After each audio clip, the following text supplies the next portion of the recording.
What is going on, everybody? It's Dan Baird with the Rumination Project. How's everybody doing today? We are at episode 3, and today we are actually going to be talking about some fight or flight, which is kind of an extension of the anxiety part we had last week. What's going on, Joe Kelly? Because anxiety and the fight or flight definitely relate to each other. But I'm going to tag a few more people out or tag some people in. And I hope everybody's having a really nice June 26th is Monday. I just got back from vacation yesterday, so I'm feeling a little good and refreshed. And I kind of had a day off from the construction business, but I've been doing some mushroom farming today, so I'm always doing something, I guess. And if you could hit that like, share me out to some other groups. I think I did 8 shares, and we got 4 people in the house now. So thank you for joining me. If you are not familiar, this is the Rumination Project, and this is our Mental Health Monday episode. So every Monday at 6:30, we're going to talk about a different mental health issue. Kind of keep it fun. I'm not trying to keep things serious. So, yeah, what's going on, Waylon?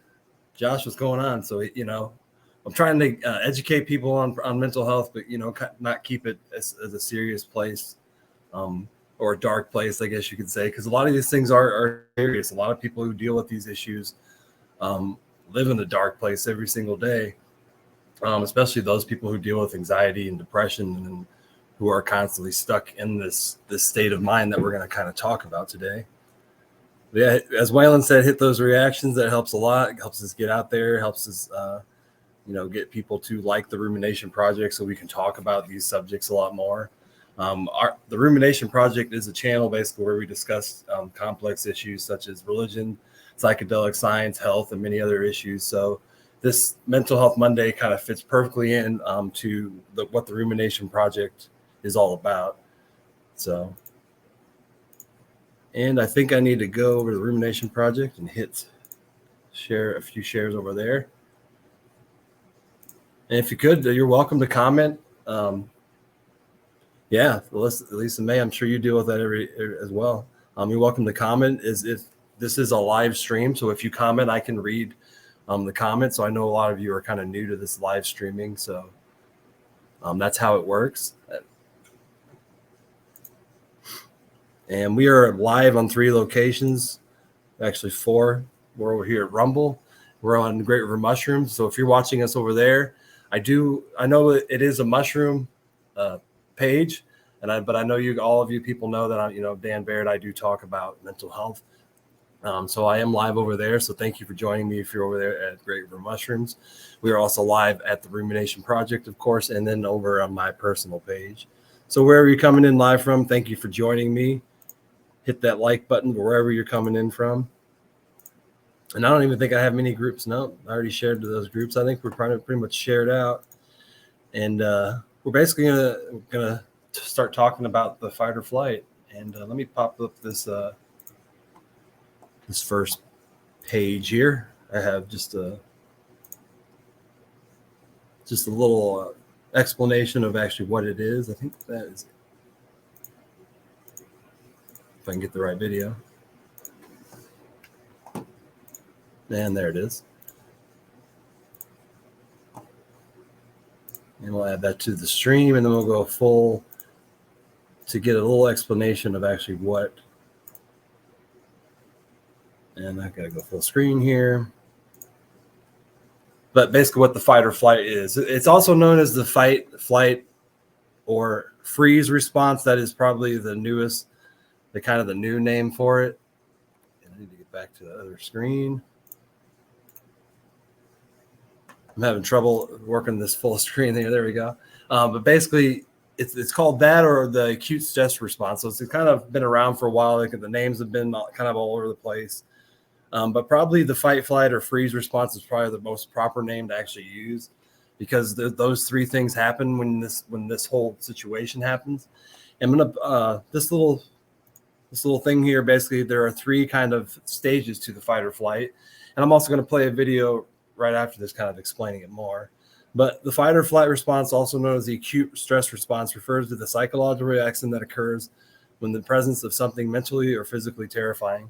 This response is triggered by the release of hormones that prepare your body to either stay or deal with a threat or run away to safety. And the issue with this response is actually it's a very hereditary response based on things that that we don't do anymore. We don't hunt for our food. There are not many situations where we are encountered with a fight or flight. I do know that violent things do happen in the world, and there are people who encounter violence. And those people are usually in that state of response. And yeah, at least I'm sure that happens. He just goes in and out of it. I know that I've dealt with it in my past because I have severe anxiety, and severe anxiety kind of leads to the fight or flight, but it's more or less you're kind of stuck in that fight or flight mode for a very long period of time with that amped up anxiety. So basically the 3 stages are the alarm stage, and this is the first stage. This is when you become first in contact with the threat. The central nervous system is ramped up, preparing your body to either fight or flee. Then the resistance stage. This is the stage in which the body attempts to normalize and recover from the initial elevated fight or flight response. And then this is the exhaustion stage. And this is basically people who experience fight or flight constantly kind of go through this exhaustion stage where they chronically go through the alarm stage, the resistance stage, and they just do it constantly all over again because they're under constant chronic stress. So if you experience constant stress, you experience constant anxiety, you're going to be stuck in this fight or flight response because you think everything in the world, at least your brain does, thinks everything in the world is attacking you and is out to hurt you. And our brain doesn't really incorporate the difference between the response to, anxiety caused by, speaking in front of a class compared to the anxiety of hunting an animal. It's the same response to the brain. And I have a really good video I found that I'll play here too that will explain a little bit more of what these responses actually do to the body. And believe it or not, it was actually a video that was explained to teenagers. All the other videos for adults were kind of complicated. I'm trying to find a very simple but short answer to what exactly the fight, flight, or freeze mode is. So we'll play that video here, get that up there. And wrong button. And we got to share this video here. And I'm still kind of new to all this, so I'm still struggling to use the StreamYard app. I get better at it every single time I do it. But here's the video explaining a little more about fight, flight, or freeze. We all do. Everyone experiences anxiety in some way or another. It's something that connects all of us together. Why we feel anxiety and what it really is, that may surprise you. Without anxiety, we'd all be in serious trouble. As soon as your brain senses you're in danger, a little piece of it, called the amygdala, kicks in. It gets your body ready to react. That could mean fight, run away, or shut down. It's called the fight, flight, or freeze response. This reaction goes back millions of years to our distant animal ancestors. Animals whose amygdalae were more sensitive to danger were more likely to stay alive and off the menu. Over millions of generations, this developed into the system we all know as anxiety. So you see, anxiety itself is not all bad. But when there's no immediate life or death threat, and your amygdala keeps telling your body that you're in danger, that's when anxiety becomes a problem. Your amygdala doesn't know the difference between getting eaten and public speaking or failing a test. Human society has only existed for a relatively short time. It's messy and complicated and confusing, and our amygdalae just haven't had time to catch up. So sometimes, when we're in uncomfortable situations, our brains misread the risk and overreact. Our hearts beat faster and we breathe heavily, pulling more oxygen into our bodies. The muscles in our arms and legs tense up and fill with blood. Our skin perspires to cool us down. This would all be great if we needed to fight or run, but instead, we just feel tense and sweaty. Sometimes our minds go blank and we feel like we can't move or talk. That would be great if we needed to hide. Instead, we just feel stuck. When things trigger our anxiety, sometimes we try to avoid them, like our ancestors avoiding a predator. But that can cause problems when those triggers are important parts of life, like going to school or meeting new people, things that won't just give up and go away. So, how does knowing all this help? Well, it starts with remembering what's really going on. There's nothing physically wrong with you. It's just your amygdala trying to tell you it thinks you're in danger, even if it gets confused about how much danger you're really in. Understanding why we feel anxiety is an important step in learning to manage it.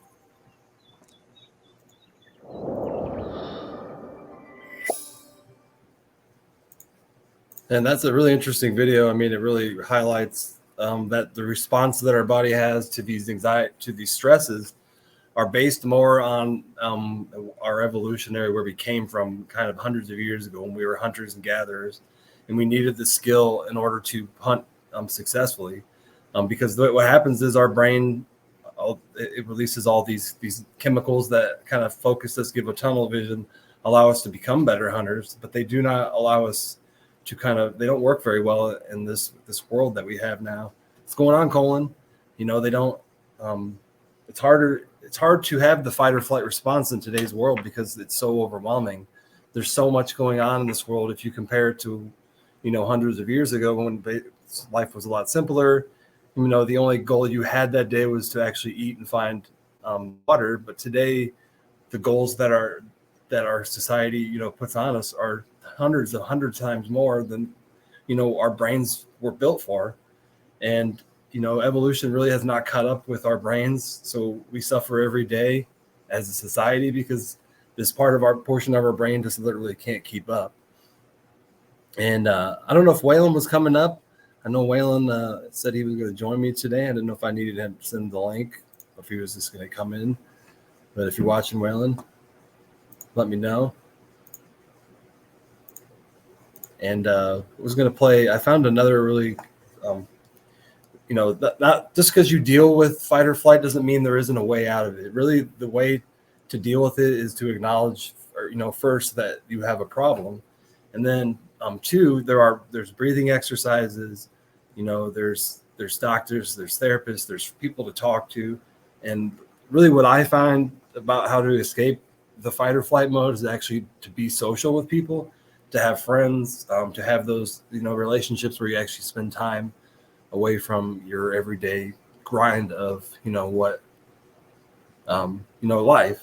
And really, I figured that out this week when I had a 4-day break, on vacation, and I came back feeling refreshed and something. It really felt like I had taken a drug, but really, I had not taken any drugs. It was the fact that I had a 4-day experience of, getting away from the grind of life. You give that portion of your brain a break, and after 4 days, that can be, a really significant part, to your life. But some of us, it's really hard to escape those stresses. We have children. We may not have, the support we need to where we can actually break away from our children or stuff like that. So it's a lot more difficult for a lot of people out there who have, who have a grind of everyday life that is not easy, and they're stuck in this high anxiety mode of fight or flight every single day, and they're just trying to survive. But it's not an easy world to live in. It's not as easy as it was 100 years ago. And even if your parents tell you the world was a lot harder then, that's not the truth, because today's world is just 10 times harder. We've built this world where everything is, especially the cell phone, kind of overwhelms our brain. And, they didn't have the cell phone back then, so they didn't have that part to overwhelm our brain with. And you really see it today in children. I mean, it doesn't take a rocket scientist to go into a school and see the issues that social media has played, that phones have played, and that children are stuck in this fight or flight mode without even really understanding that they are. And like, why we don't teach these things in our school, blows my mind, because these are scientific facts that our brains, actually get stuck in this fight or flight mode. I don't understand why we don't teach children about this. They need to, know how to, navigate it when it does happen. And there are ways to navigate it. And like I said, there's breathing techniques. And I have another video I was going to play from a lady that I've shown a lot before. She's on Therapy in a Nutshell on YouTube, and she has some really, really great videos, hundreds of videos about mental health.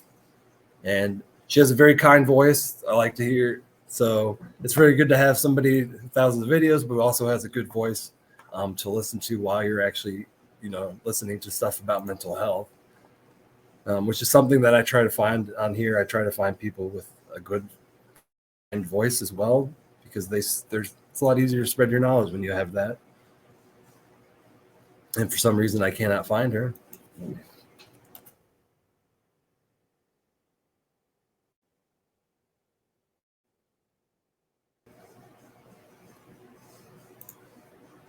And she says she refers to it as the fight, flight, freeze response.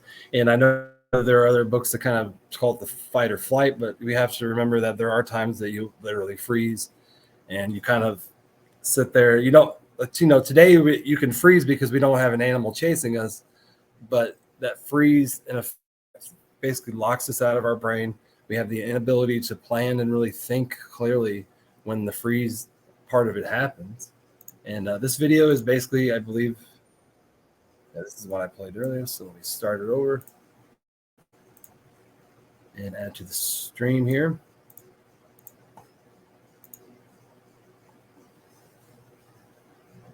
And I mean, the fight or flight mode can really mess up your life. A lot of people don't even know they're in it because they've never been taught this knowledge of what it actually is, and they don't have the money to go to a therapist for them to tell them, what's wrong with them.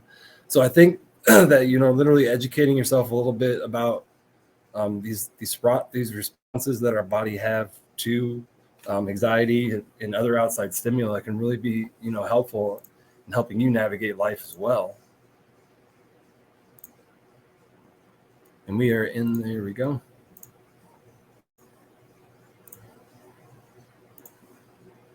I think that is the right video.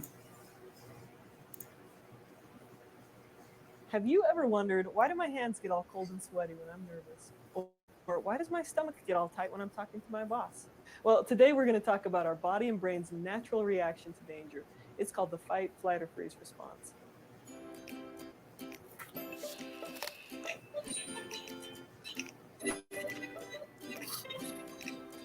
Now, our bodies have developed this amazing reaction to help keep us safe. For thousands of years, humans' biggest challenge was survival.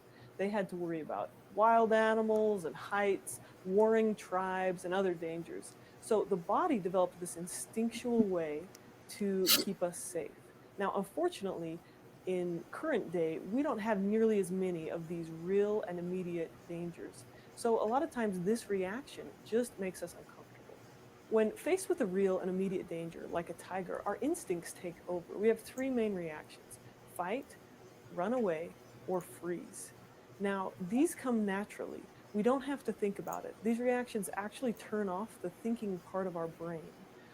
It's kind of like in Star Trek when the captain says, "All power to shields," and they lower the lights on the bridge. Yes, I am a nerd.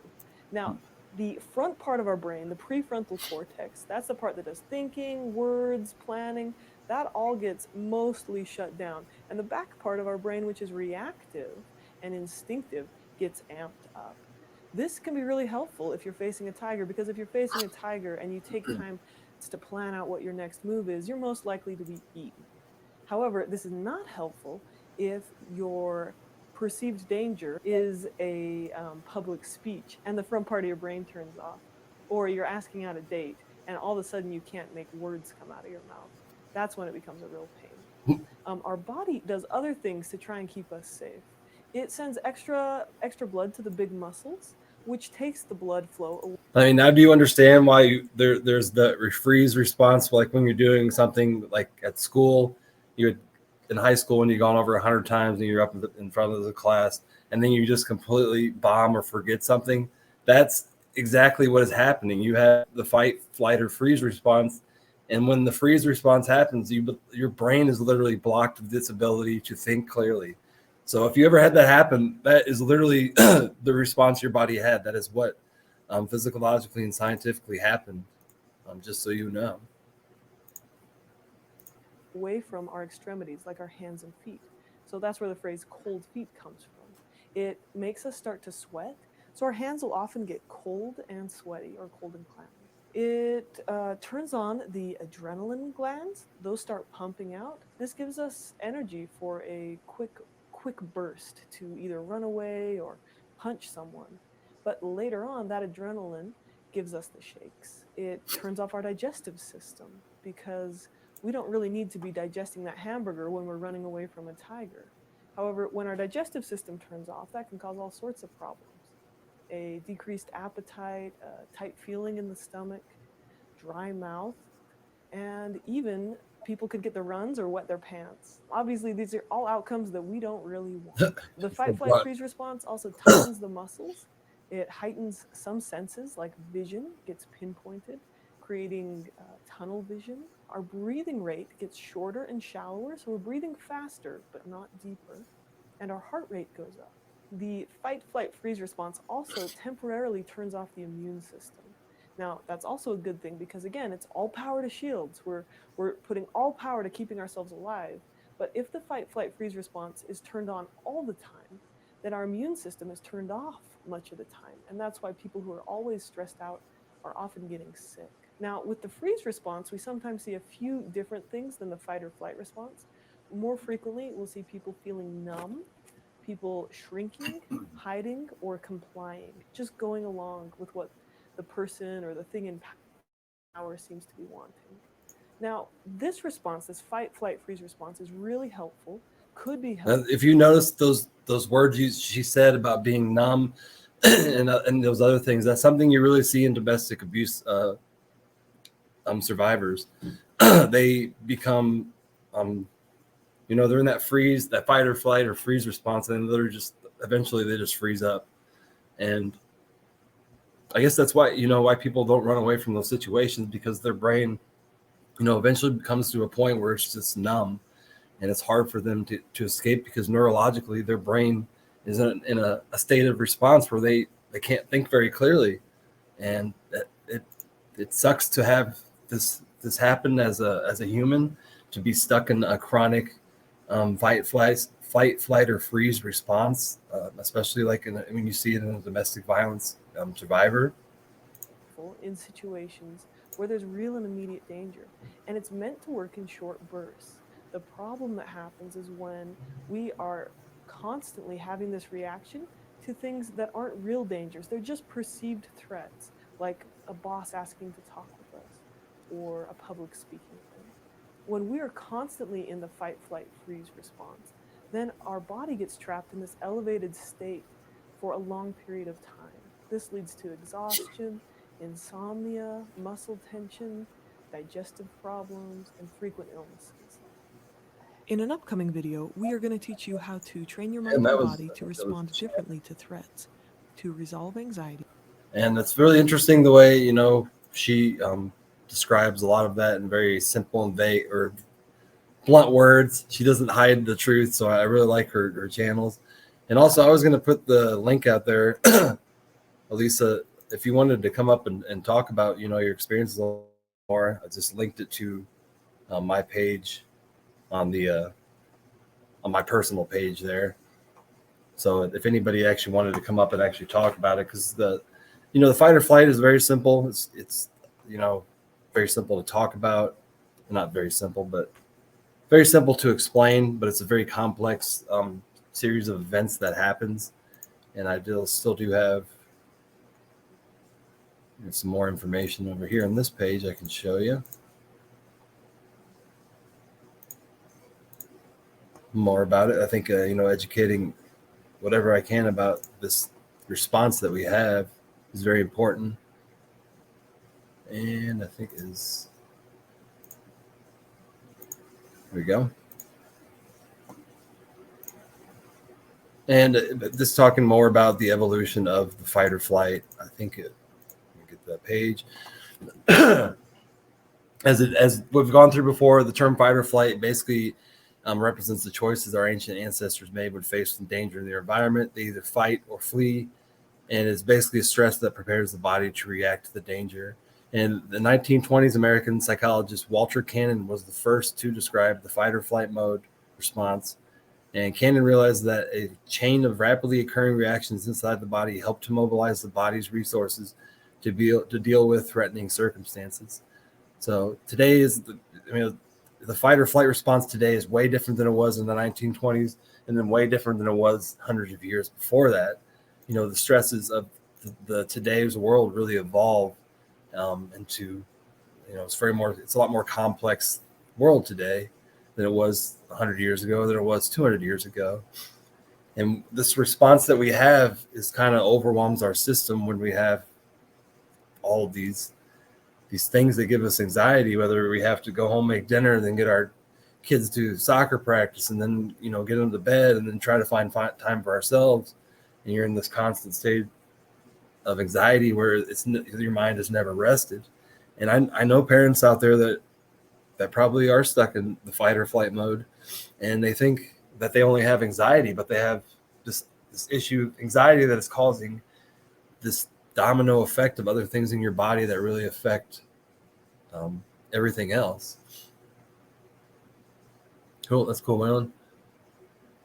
Yeah, Rose. I know that domestic violence, they definitely go through this fight or flight or freeze response, and a lot of them they don't ever get into the fight or flight because they just freeze up and they just stay in the relationship.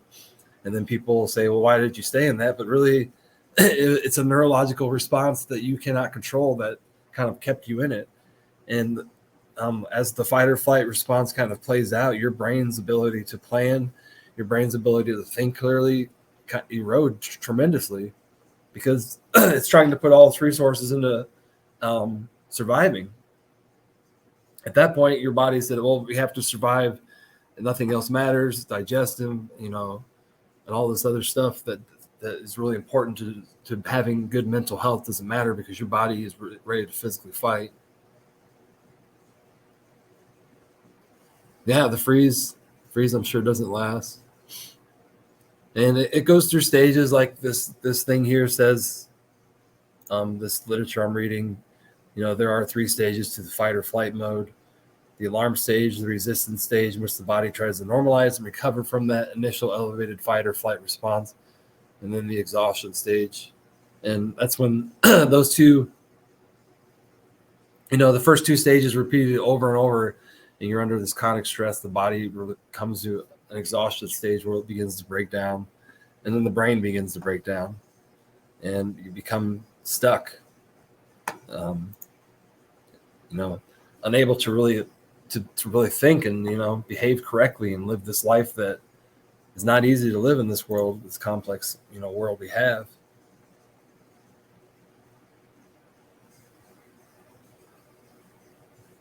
Yeah, yeah, for sure, Joe. Then I'll read some more of so basically what happens during the fight or flight response, as she was saying in the video before, the body's sympathetic nervous system is activated by a sudden release of hormones. And I tried to read this earlier. So I'm gonna have Google read this because it's so hard to read, and I have the option to.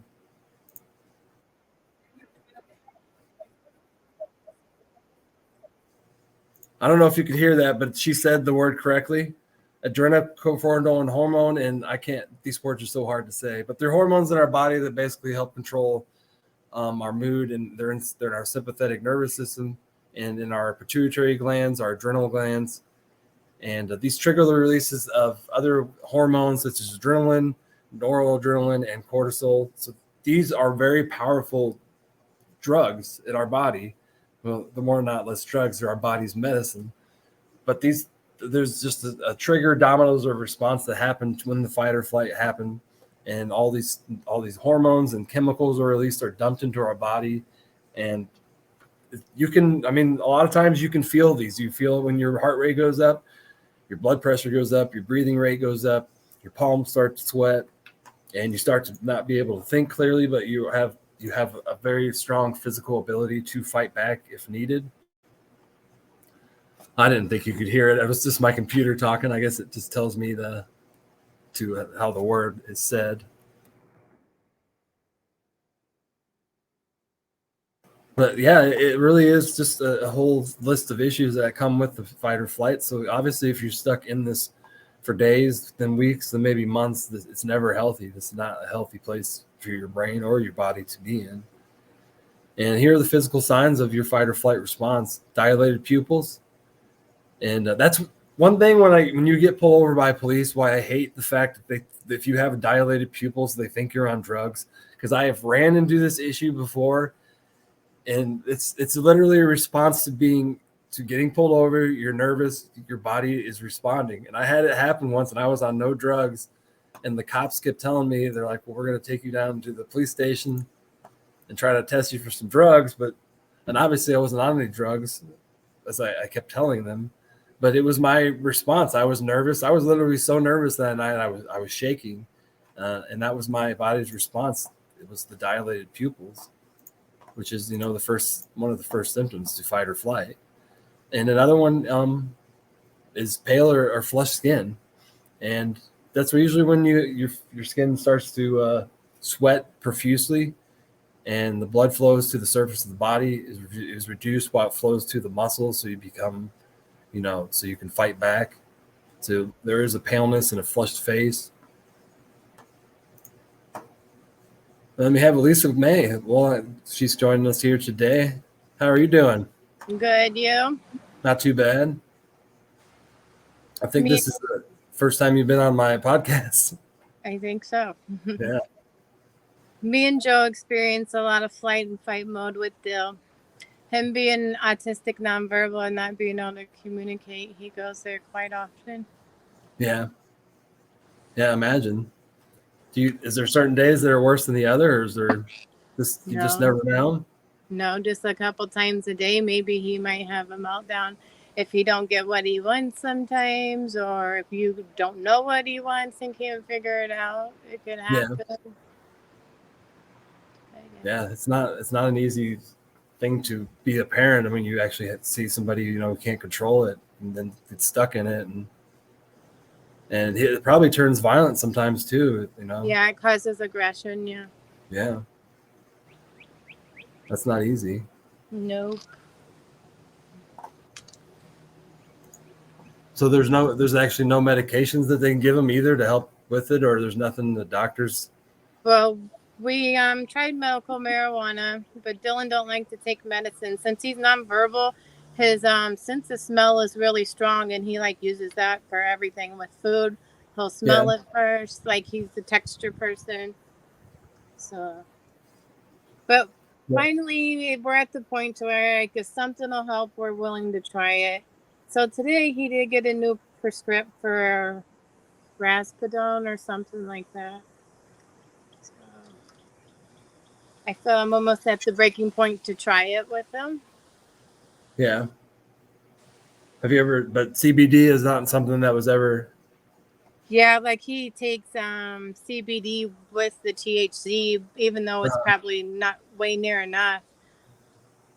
But he don't like the taste of it either, and he knows when it's in a drink. He's to the point he won't eat the gummies no more either. Yeah. He knows. And now a lot of those dyes, the artificial dyes, don't help either, because they can make, exacerbate the issue as well, make it worse. Yeah. And I think it's yellow dye. I don't remember what dye, but there actually is a dye that can make children more violent. Yeah, the ADHD I think comes from the yellow or something. Yeah. But he's very picky with what he'll eat too, and he'll only eat certain things. So you pretty much can't take away one of those foods, because then he's almost not eating.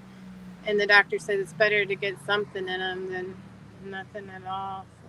Yeah, he has to eat something, but this is probably part of the fight or flight. Maybe he's scared to try another food, and it's just that that part of your brain, that fear that just keeps him from just eating the food that he feels safe to eat.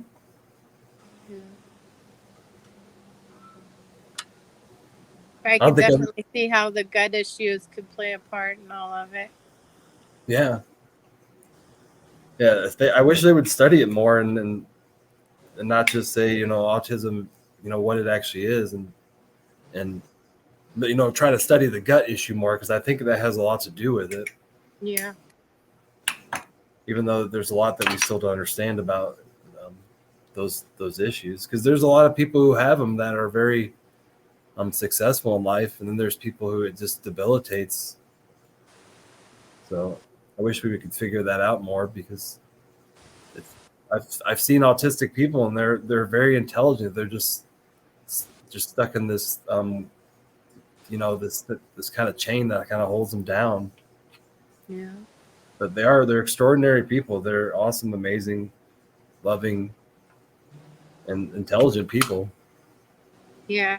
Dill's going through puberty now too, so I think that's like plays a part in his anxiety and everything else too. Yeah. There's a lot going on now with him, because it ain't always been this hard. I'm sure it was harder too sometimes. Yeah, when he wasn't potty trained, really, that was a hard part of his life. Having to keep onesies on him backwards or something, so he didn't take his stuff off.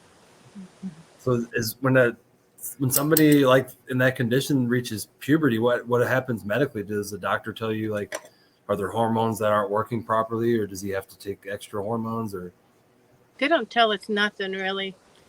He goes for his checkup and they say he's good, and that's about it.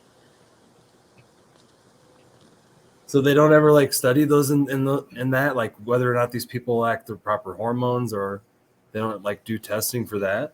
No, they don't. And you think that they would do a lot more testing with autistic kids just to see where the levels are with their labs and stuff, but they don't. Yeah, I mean, even just for research reasons, that just to study those and follow along with them and see where they go. Yeah. But what's weird is when I was a kid, I got diagnosed with muscular dystrophy, and to this day, I'm not even sure I have it. But I got like 2 years of testing. They did like thousands of dollars in tests on me for free. That was part of the research for muscular dystrophy. So I don't understand why they can't do this with similar things, But I know there are studies out there that children have, but they're not like as big as muscular dystrophy. The studies they have, of all that money they have in funding, Well, he does have state insurance, and they do the minimum. Just like a dentist, like there's only one dentist that'll see kids with disability here in the state of Illinois, and it's at the U of I. So he gets that's what I do at the U of I. They see kids with disabilities for dentists. Like that's one of the only ones Illinois has. So I didn't know. I guess that would take a really specialized dentist. I never really thought about that. yeah, for like 6 months now or more, we've been sent to different dentists, and they all just give them the bag and refer them to somebody else. So Do they even try to see him? no, No. he won't open his mouth or anything for them, so they don't even mess with him. Huh. So hopefully we go Friday for his dentist appointment in Chicago, and hopefully he could do something, because that's crazy that you can't just, I don't know, look in his mouth and see what's going on. Right. I see Joe Kelly's in the comments too. He said that red dye 40 is probably a strong influence on his. Yeah. Joe could probably. I wonder, can you see it after he takes the red dye? Do you see like a change in his? No. It's just a normal. No, because he's been eating like the same stuff his whole life. He'll only eat like bananas, goldfish, cereals. I don't know, a lot of carbs. Yeah. He used to eat vegetables a lot, corn, peas, and green beans.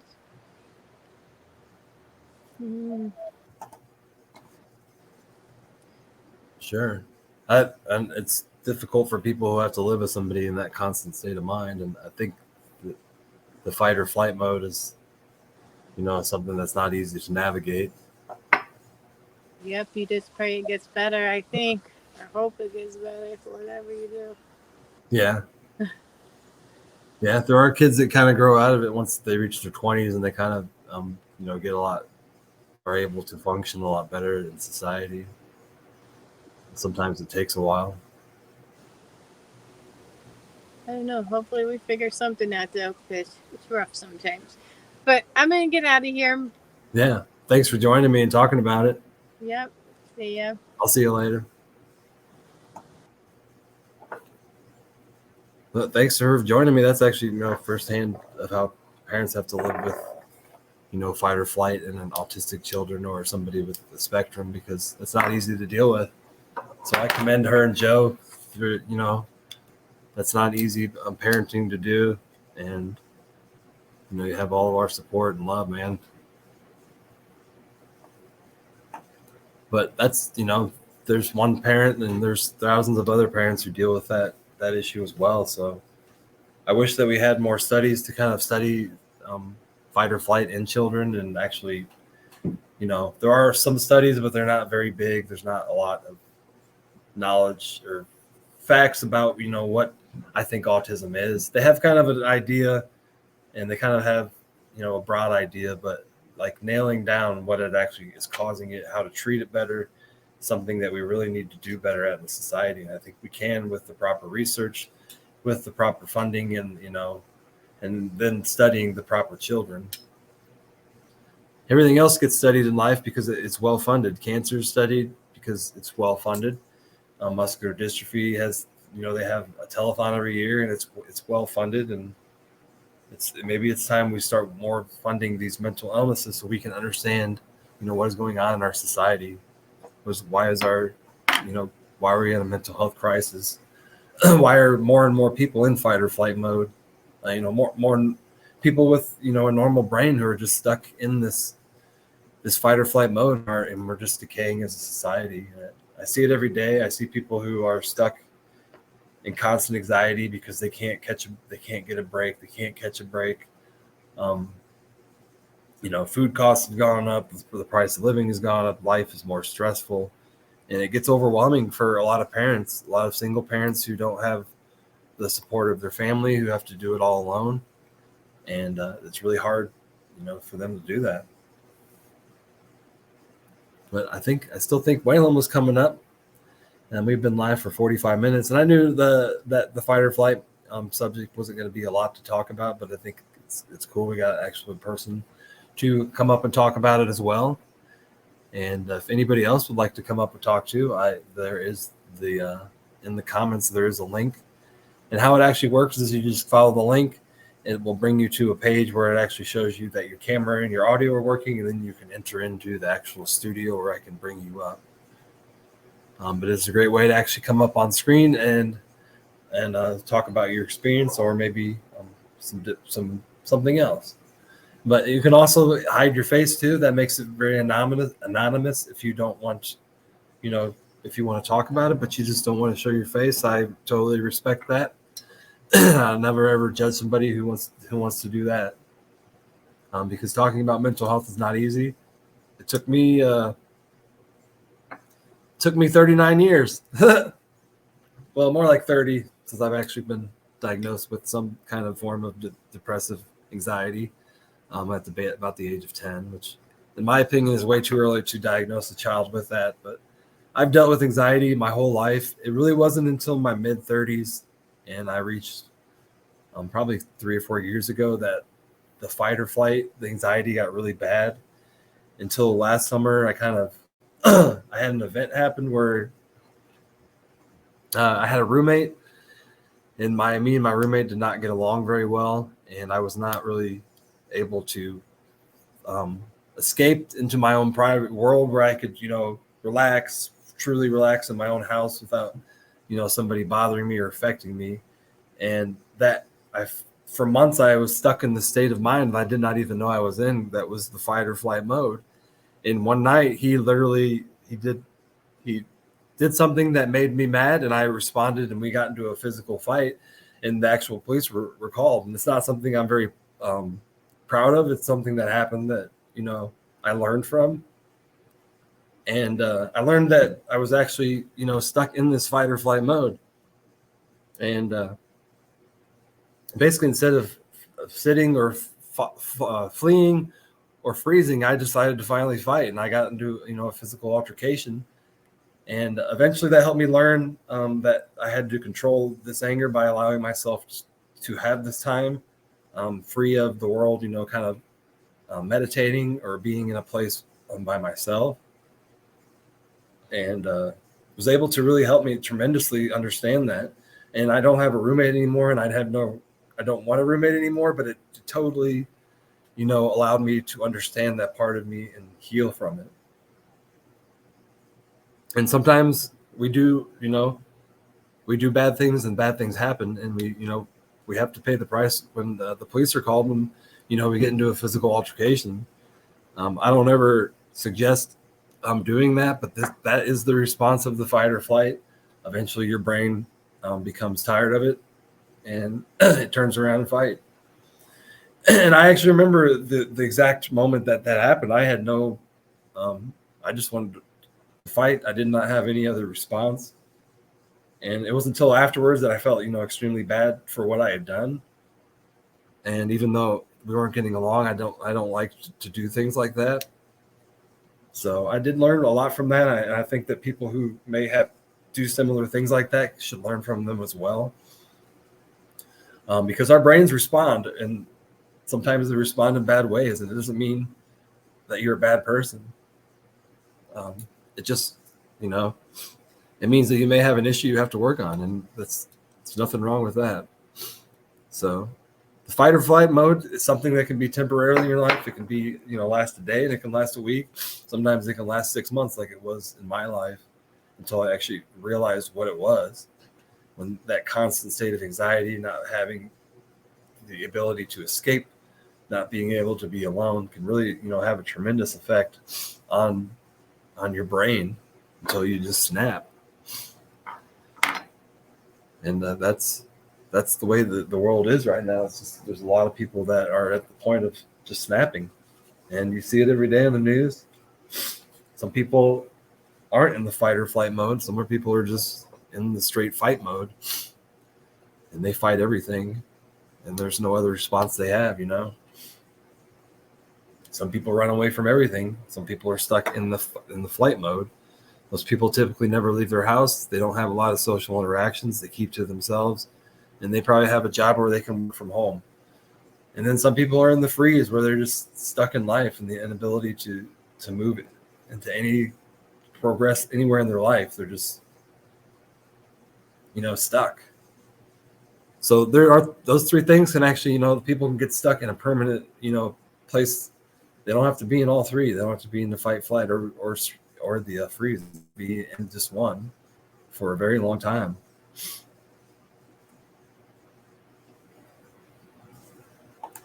I guess I forgot that I can show some of these on screen. Yeah, PTSD is definitely a trigger for a lot of people. Thank you for choosing to share that with us. But PTSD is definitely very similar. It's a little more complicated, but PTSD can cause fight or flight. And I will have an eventual episode where I will talk about PTSD specifically, and that we'll talk more about how that causes the fight or flight response. But that is more trauma based. So it's something that happened in the past, and it's not something that's currently happening. As what the fight or flight we were talking about tonight is more or less about a threat that constantly that comes at you. But a lot of the fight or flight is from PTSD, though. A lot of us do have trauma that causes us to be in a permanent fight or flight mode. Mine is anxiety driven, so it's more or less just I have a worry of the future, and that causes me to be in this kind of fight or flight mode. But I've learned to really manage it well, especially over the last few months, as I've learned to talk more about mental health, and to open up about my own struggles with it. It's really helped me tremendously. So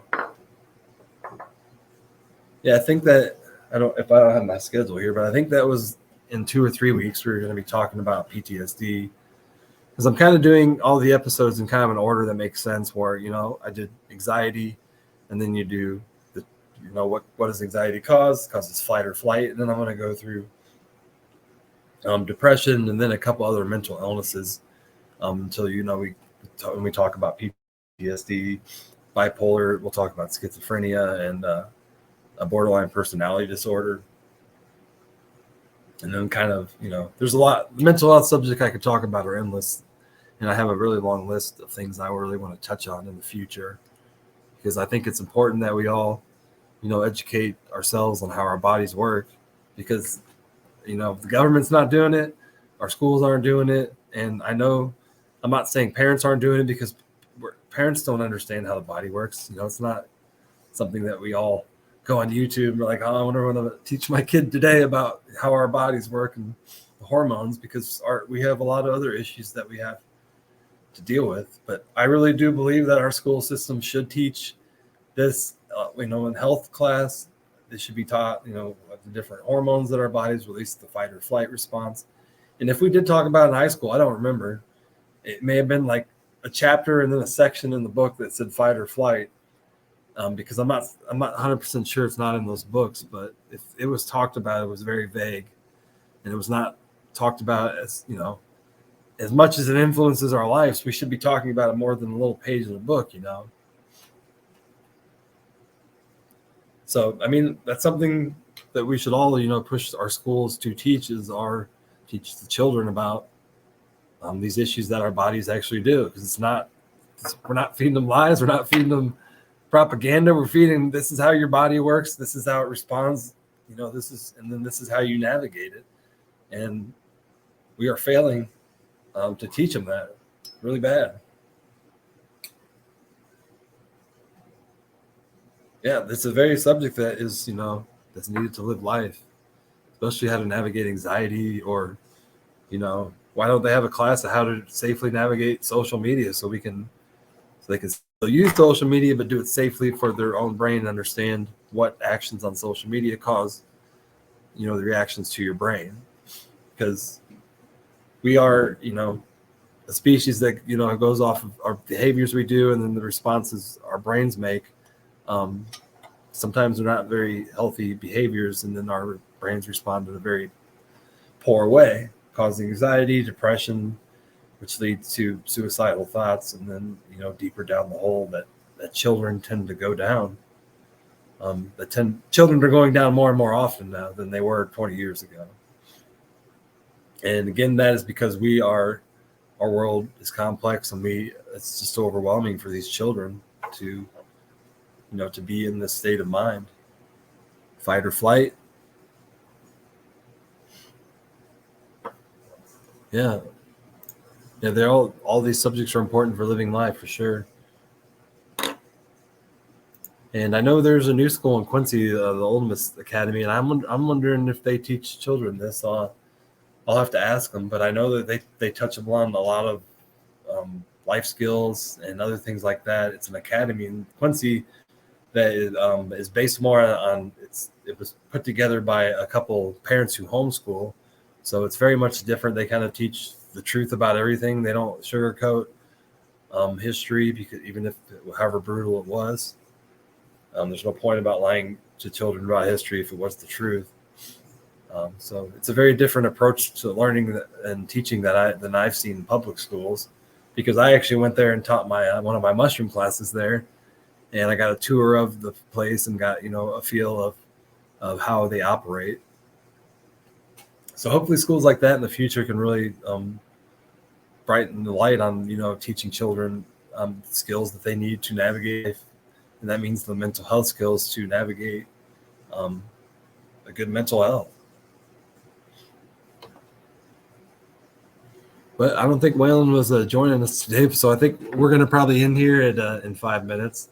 I like staying at an hour, and I think we went over a really good part of the fight or flight response. So I thank everybody for joining me, and hit that like button on your way out. Shoot a comment, tell me how I'm doing here. And I hope that you guys can come next time. Here it is. I said I had my schedule up, and I need to look at what I was going to teach next, because I kind of forgot. Somewhere is the schedule on my phone.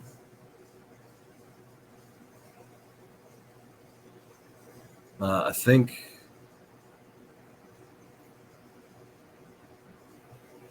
Trying to find it still. There it is.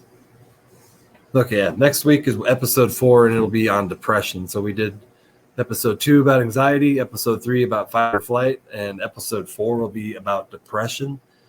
And I know depression is a very complex, kind of broad term, but we'll go over the broader part of what depression is. I won't get into the different kind of depressive illnesses, because there are quite a few, everywhere from bipolar to borderline to schizophrenia. So we'll kind of go over the generalized term of what depression means and how it's affecting our world. Oh, I guess he is coming in. So Waylon is coming in, so I guess we'll stay in a little longer, because I'd like to get his opinion on, fight or flight. But yeah, so you can check out even if you missed these episodes, you can always check them out again. They are on the Facebook, they're on the Rumble, and they never go away. And eventually I'm going to have, we'll be playing reruns once I get enough episodes together of kind of string the episodes together where they make more sense, and where you can learn, about anxiety, and then go straight into fight or flight and learn more about fight or flight based off your learning of anxiety. So I'm trying to teach them in an order where they kind of make sense, and they'll be able to understand them easier. And then I got to pull up my big notebook with all the ideas. And I got a list of about 15 items I wanted to go over. Different subjects. One of these notebooks.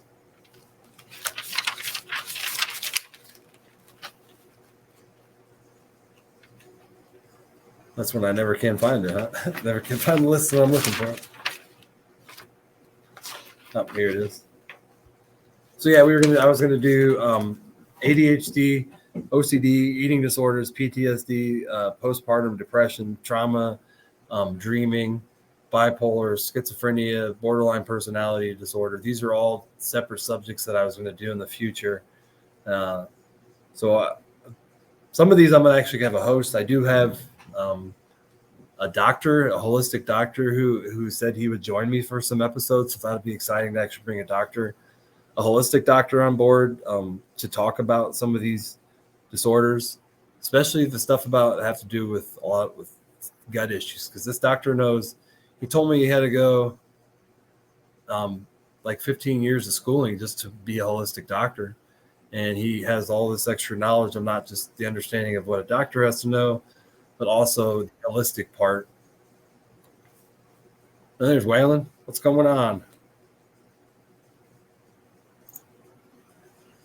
Hey. What's up? How you doing? It took me a little bit longer than I thought, so I do apologize. That's all good. I don't even actually know. I just shut down my Rumble feed. I thought about switching it over to here, but it's no big deal at this point. 6 people. Okay, cool. Anyway, yeah, I definitely wanted to get in on this topic a little bit because I have a lot of anxiety myself. But it makes sense, though, like those of us who have those sort of primal, sort of instinctual tendencies, I guess, or maybe we lean towards those things, sort of, sports and maybe hunting, maybe outdoors type of a person, and you have sort of this kind of little tendency to primal urges. Maybe you like to party or whatever it is. You have this aspect to you that used to be used for the, defending the tribe, defending your family and whatnot, and now it's hard. It's misplaced, like myself. I know I need to get back into some kind of sports or something, because that for me is a huge way to like disperse some of that extra anxiety of that. Steve-O, what's up? Yeah, when you work out, you actually release a lot of hormones, the unneeded hormones. Right, you're sort of like clearing the way and everything. I had a friend who actually beat alcoholism that way. He started working out, and he never understood. He's like, I worked out, and for some reason I stopped drinking. And I'm like, that's because you're releasing those hormones that you, Mhm. you know, that were really healthy for to help you get through that.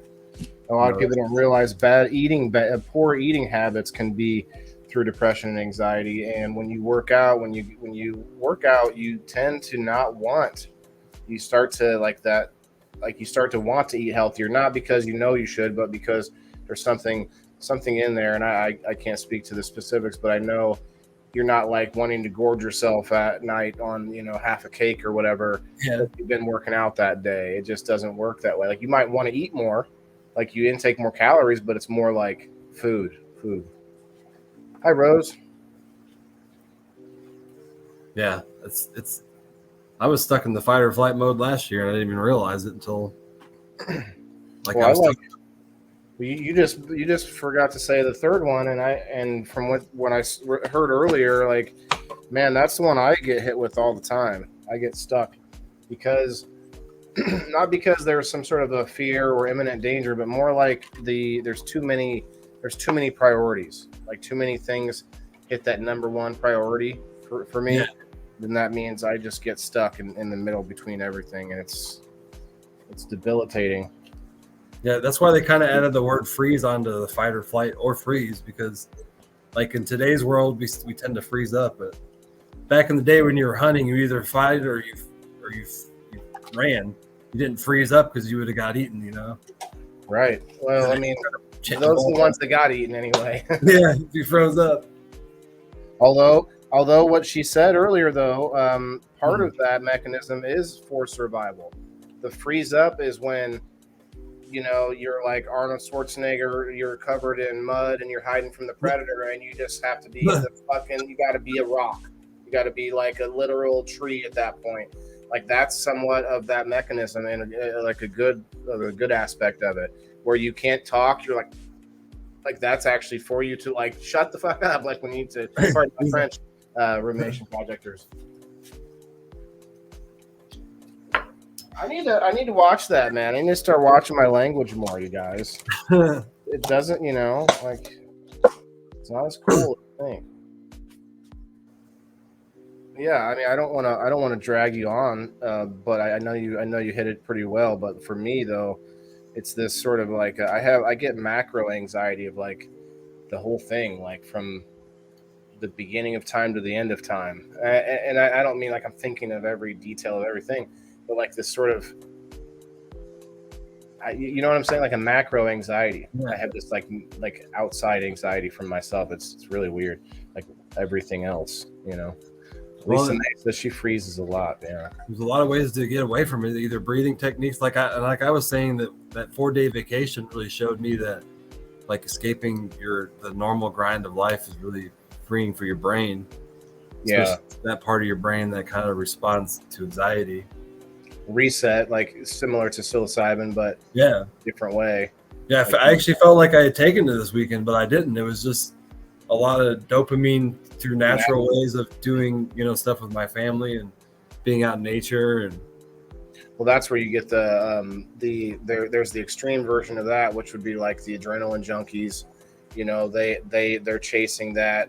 I don't know if they're not necessarily chasing anxiety, but it's definitely anxiety you're getting while getting a shot of adrenaline. Yeah, the adrenaline. In any situation, like it's still under the anxiety. So you get those people that just chase it, man, like fighters. And I gotta go turn my timer off. Hold on.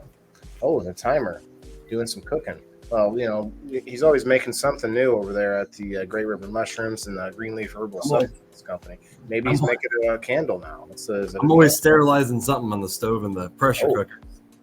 Now that sounds more ominous. Sterilizing something. Like that should be your that should be like a slogan. Here at Great River Mushroom, always sterilizing something. What's up, Joe? Joe says, just thinking about a family vacation makes me want to crawl in bed. So yeah, that can be a thing too, man. Like that, the planning and the what's the word?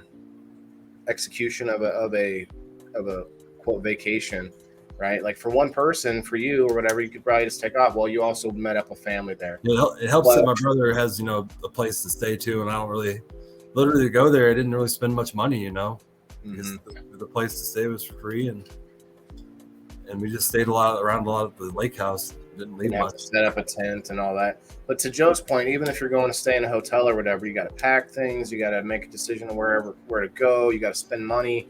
Like there's things about vacations that can be pretty stressful. Like I thought of this while you were talking. I'm like, this would be a good topic because tonight you're discussing the specifics and the more educated side of this topic. But I think on People in the Boxes, we could try and get other people's, shared experiences on fighting. Have you ever been in a fight? Have you ever had to run away from somebody? All of those things, fight or flight or freeze, could be an excellent. Or even somebody a victim of a crime, they definitely have to. Yeah, because that's trauma. Trauma is anxiety. Like it's the similar factor. It's just that it's like overstressed anxiety. I'm sure there's better words for it, but it's like permanent anxiety about certain things. Yeah, Becca, going anywhere anymore? It's kind of more anxiety based in your past instead of anxiety based on the present, like when you're in fight or flight mode. What Elisa says here is she's talking about perceived anxiety going anywhere. It's because you're thinking in your head of your head is stacking up all the little annoyances that go with like leaving your house, leaving your safe place, leaving your den or whatever, and it all gets traced back to like our primal, beginnings. So I like that about it, but I like that it's also a useful thing. It's not necessarily something that we wish we could get rid of, Right. By the way, if you wanted to smoke, you can. I was actually sitting here with a bowl in my hand. Oh, I wasn't sure. Yeah, I just realized I had it in front of me. I didn't even smoke mine yet because this stuff is a little strong. All I can hit is the dragon egg. I'm getting pretty low, so I got to be more conservative. Everybody knows I smoke cannabis and promote it. So, use cannabis is more. Because you smoke it, but dabbing it is different. It's not. I get caught up in that because I'll say smoking, even though it's not the same thing. And so I want to try to change my terminology because we use it in different ways.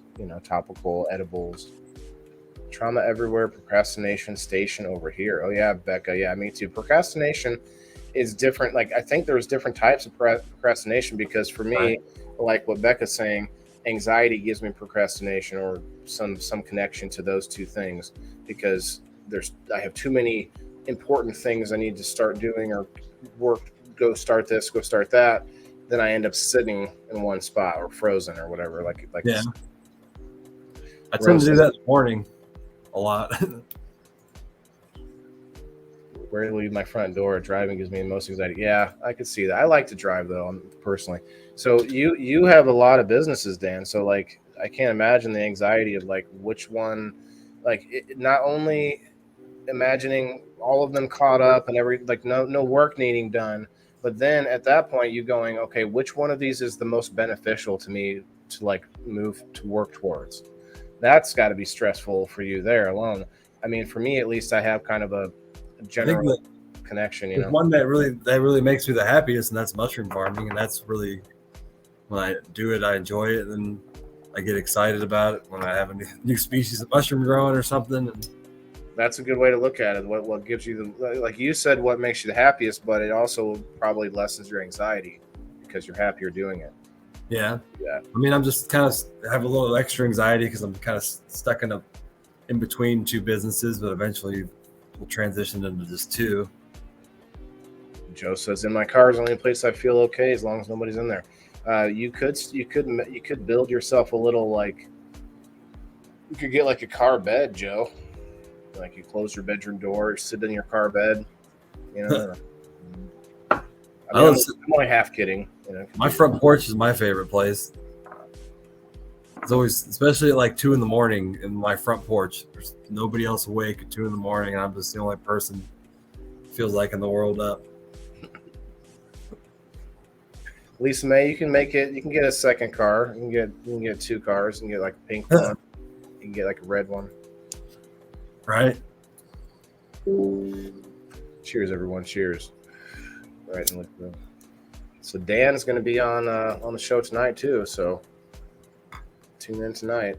Your third chair. Do you know how the third chair works, Dan? I don't know if you've seen this yet, but it's a new sort of a twist on having a guest. So we'll talk about it off of your show, but we'll talk about it. Episode 3, mental health. Okay. So you're not just tacking this into your Rumination Project episodes. No, this is episode 3 of the Mental Health Monday. Okay. So I was gonna kind of have like different portions of the Rumination podcast, but I kind of always wanted to do that. Still have plans to do the Ruminating Gardener. I'm still kind of working that out in the back because I want to have a co-host for that show.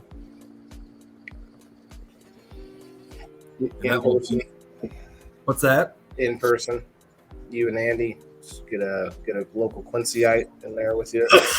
Could, but I really wanted to do it where it's like it's more or less like tour your garden kind of show, where you like come on and we take a tour your garden and kind of see how it's different than other people. And well, that's what I want to do, but I have to fall back on my own grow because I can't. It's difficult for me to get people to let me tour their gardens. Like it's you got to work up to that, but eventually, yeah, I'd love to. Like tonight, if you want, we can take a walk through after once we get to the U portion, we'll take a walk through. I'm cutting out a little bit. I wonder if that's me or you. No, you're smooth again, but it did it before like 10 minutes ago where you cut out really bad, but it only lasted 10 seconds. Hello. But it was your video that cut out, not your audio. Okay. But you're good now. Hello. Testing. Somebody stay co-host. Someone say co-host. Sivo with it actually could be a show where I could do a revolving co-host too, like have different. That's people. What third chair is. So that's really like a revolving co-host. It's what third chair is. Yep. But I asked Phil if he wanted to do it, and he's starting a new job, so I don't know. He doesn't exactly know the schedule yet or when he's actually the freest.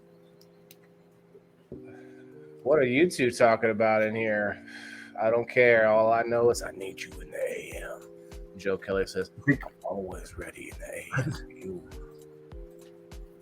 Oh, man, we're making Mental Health Monday connections today. Show up and get up for my son. I figured that's what she was going to say.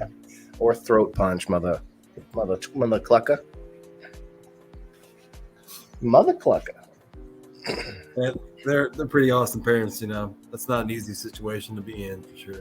Nope. Melissa May left the screen as soon as I told her I decided not to stay in Bloomingtown yesterday. Bloomingtown? Yeah, over there, we're in their neck of the woods. Oh, they at Bloomington? Well, listen, I'm trying to, I try to change things a little, like a little twist on things. I'm not trying to give out everybody's. I thought that maybe that was actually the name of the town. Oh, well, there's still 150,000 people there. I don't think anybody's going to find them. True. True. Big city. Joe Kelly with the 5 stars. Hell yeah. 5 stars. Started watching, talking about anxiety, bro. So I started watching this new show called The Bear. I don't know if anyone's seen it. I watch very few shows. It has to be pretty good for me to care to watch it. Like, I'm so sick of all the garbage that's out there these days. Honestly, we both know that it's kind of a big waste of time. So I do like cinema. So if I get into anything these days, it's going to be something, that seems like it's well filmed. And this one is so chock full of anxiety. It's good though. It's so good. It's about a guy who worked in the top restaurant in the world, and he ends up taking over the sandwich shop that is after his brother commits suicide. So the whole show sort of revolves around a lot of these serious issues, especially this show relates to. And the way it's filmed, the intensity of the kitchen is where a lot of the stress is coming in at, and then it cuts to like a not slow but like a quiet moment after all this intensity, and it's very well done. I do like it. Hi, Kim.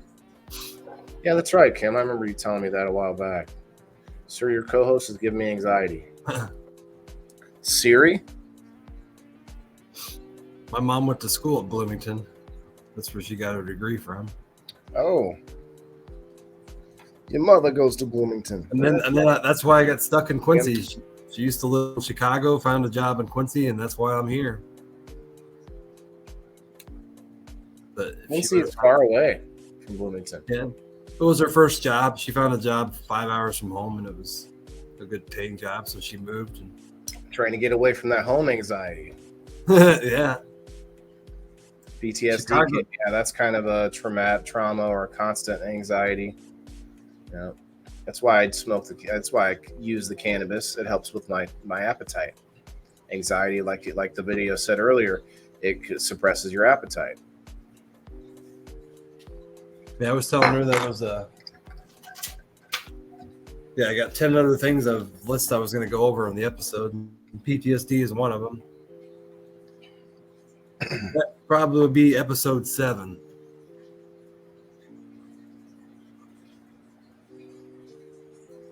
But I think the other one will be interesting on ADHD, eating disorders, postpartum depression, trauma, and even dreaming. We've done a lot of those, but not all think, the same. Like, go ahead. People don't realize how much dreaming has, to their mental health, and how they're finding out that dreaming is more or less the body's way of dealing with the daily struggles. Then you dream, and it kind of figures all that out. It's kind of like throughout the day, you're tying a ball of yarn in a knot. Yeah. And while you're sleeping, it's your brain's attempt at unraveling that ball of yarn. That's one way to put it. Yeah, that's why if you don't sleep a lot and you don't enter into REM sleep, you can have a lot of mental health issues. I'm going to start trying the CBN like you were talking about, just because it seems like I haven't tried that. I've tried edibles, of course I use the cannabis, but CBN will knock you out really pretty fast. What do you like so fast? Okay, that's what I was going to say. What do you think? I should 20 minutes before bed, I'd pop one and then something like that. You haven't dreamt in years, Ted. Well, Ted, I know cannabis can suppress dreams, but you may just forget that you dreamt. I had read this experiment this guy did, and I actually have done it before, where you wake up at like 2 hours to 3 hours before you normally wake up, and you wake up and you smoke cannabis, and then you go back to bed. And like 90% of the times, I'm able to remember my dreams when I do this, and I remember them like pretty consistently and pretty well. So that it does work, because apparently the cannabis does something right before you go into REM sleep and helps you're able to remember it better. So, and they're more lucid. So if I do that, like wake up at 4 a.m, 3 hours before I'm supposed to wake up, I'll have very lucid dreams if I smoke cannabis then. Yeah, I don't know, man. That's so weird for me, because if I smoke, it kind of is an upper sort of. It's kind of instant. You have to do it before we'll go into REM. So you have to be sleeping, then you kind of wake up and then do it and then go back to sleep. Because like when you smoke cannabis and go to bed, you're not really entering into that deep REM sleep until deeper into the night. I'll have to try that. Ted says, yeah, that's or Ted try the. Well, never mind. He didn't say he had trouble sleeping. He said he doesn't dream. I was gonna say try CBN, but that's not gonna happen. I've done it many times. I just don't like getting up at 4 a.m. and doing it. But sometimes when I wake up to go to the bathroom, I'll do it, go back to sleep, and then I'll wake up and like, well, that was a weird dream. Or I'll say I've had like a very lucid dream that I normally don't have. Rimming. I don't know. What is rimming, Joe? Joe, this is not that kind of show. It's not that kind of show, Joe. Come on now. Maybe he means like mushrooming. My dreams stop when I'm depressed. Otherwise, I have more of premonition dreams. Can't explain it fully. I used to get deja vu a lot. Like, I know I've done this before. I know it. And even though at the same time knowing that I haven't, it's like, is this a past life? Is that, what am I feeling there? Who knows? Oh, trimming, not rimming. Got it. That's what I was, yeah. Dream. You know what an actual wet dream is, right? Lisa May, like, I don't think you want an actual one. Make yourself a mess. Trimming, not rimming. Goodness gracious, Joe. What are you two? You both of you two. Weird. As I see it. Dreams are Okay. Dreams are weird. Dreams are especially weirder now that I do psychedelics. Like I feel like I connect to my dreams more and I understand them when I actually remember them. Because basically, when you do psychedelics, that's what you're kind of going into, a dream state. You're connecting to your subconscious, the same subconscious that your brain connects to, or your dreams connect to. Yeah, Ted. I actually, when the sun's cracking through the windows, man, it's like, can't go. I can't do it. Can't go back to sleep. I can if I sit there, if I lay there for like an hour trying, and then I'll realize, oh, I did fall back to sleep. Then Cannabis, was that worth it? Huh? Cannabis doesn't help you? I can't just, like I don't smoke openly in my house. True. So I can't just roll over out of bed to take a hit. Like I'd have to get up, come downstairs. Yeah, normally I do too, but I go outside and smoke if I do wake up in the night. Yeah, I guess that would work. Usually up until I see the sun coming up. Damn, but Rose. It doesn't really make me tired. It just makes me able to focus more to go back to sleep. Like I feel like my brain's not wandering around. Like I just lay down, close my eyes, and I'll go back to sleep when I smoke the cannabis. As in some people, it actually makes them tired. It just makes me my brain less thinking about a bunch of other stuff. It will make you. I mean, I think it depends on how much you're smoking, right? Yeah. Yeah. I load a bowl. I don't like to load smoke joints or blunts, even though I grow my own cannabis and have more than I'll ever need. I really don't smoke too much. Because I grow good cannabis, so you don't need to smoke a lot of it. Yeah, I mean, if it's quality stuff, it shouldn't be something that you're chasing. Like Joe says he smokes in the bathroom with a vent on. It sounds like high school. Well, that's what you got to do. That sounds like when you're in high school trying to smoke a cigarette in the bathroom, the vent on. Funny thing is, I got caught in the restroom in high school with a cigarette. I got 6 days ISS. And it wasn't even my cigarette. Somebody literally just handed it to me, and I didn't even hit it yet. And the superintendent walks in and sees me with the cigarette. Not the superintendent, it was the principal. Caught Marlboro red-handed. And I'm like, I told him, like, I don't even have a lighter on me. How would I light this? Because the guy who lit it actually handed it to me. He didn't believe me. Did you hear me? You were caught Marlboro red-handed. Right? I'm so funny. Ah. Well, all right, man. It's about half hour till the game time, so I'm gonna probably hop out. But I appreciate you having me. Thanks for joining. We're probably gonna. We could talk about this all day. Really, the same subject. So. Yeah. Yeah, we're about an hour and a half mark anyway, so I'll probably end it there. We've had a nice educational stream. 8 people in the house, guys. Make sure you hit those reacts, share it out, tag your friends, all that good stuff. It's a good conversation for anybody, really. Yeah, and you're always able to watch it afterwards as well. And a lot of people still do. So even if the stream ends, sharing it out does help because people can come back and watch it. For sure. But I'll let you take it away, guys. Thank you for hanging out in the comments. We'll see you all later. All right. Thanks for joining me, Waylon. Peace. I'll see you later. Yeah, love when people join me. So we're probably going to end it here. Thanks for joining the Mental Health Mondays, the episode 3 on the fight or flight mode. Thanks for Lisa May joining and talking your perspective on the subject as well. And like Waylon was saying, share it out. It really helps, with the algorithm. Hit that like button if you haven't as well. And I'm going to play the outro video here, and then we'll wrap it up. Thank you for joining me, and I will be here again next week, 6:30, the same time, and we're going to talk about depression. So join me then, and we'll hit the outro here.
Guys, thanks for joining me again. And I forgot to mention, don't forget to love yourself, forgive yourself, and be good to yourself. And with that, anything is possible. So until next time, we'll see you guys later. Peace.